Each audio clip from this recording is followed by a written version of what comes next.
So here is the app I built to help me get through and feel like I'm actually doing something every day, or at least measure what I'm doing. So what the app does is it gives you, if I start it up with Python 3 main py, it gives me these different categories that I can measure. So if you're a consultant like me, you might have these general categories. This would be like AFM would be like away from monitor, another flipping meeting, away Facebooking mom. I don't know. This is your idle time.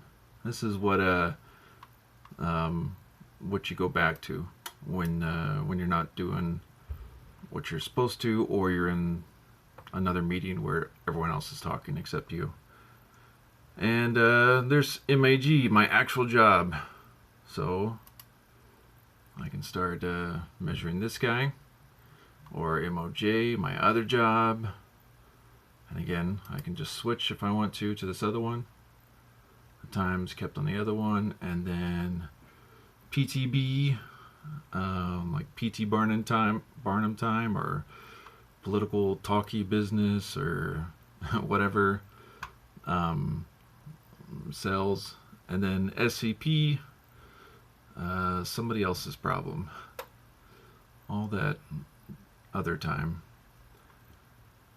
And so you can set a little reminder for yourself in the code. Now I set it up here. Let's see what we got. We have this warning threshold, last minute threshold, last 10-second threshold.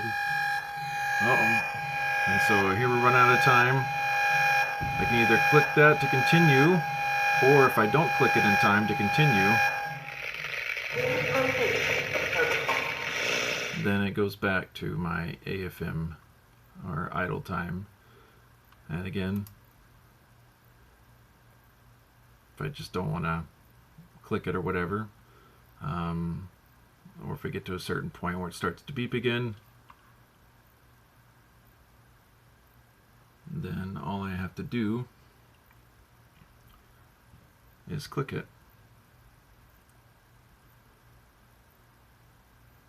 Oh, this is not working. That's embarrassing. So, anyways, you can play around with it and play around with the thresholds or whatever. To download it, all you need to do is clone it from the repo, and then have Python 3 installed on your machine. I also got it working on a Raspberry Pi with a touchscreen, but then the touchscreen burnt out like the very next day, which was a big bummer. But uh-oh. So yep. But yeah, so it will work on a Raspberry Pi with Python 3.5, and all you need to do is the pip install. Where is it? Do the pip installs simple audio, and then that'll get you the thing that'll play the audio files. That's it. It's not very pretty code, but again, I like it because it helps me focus. And then the other thing is, every 5 minutes or so, it will output your time, or the overall statistics, over to here. So have fun.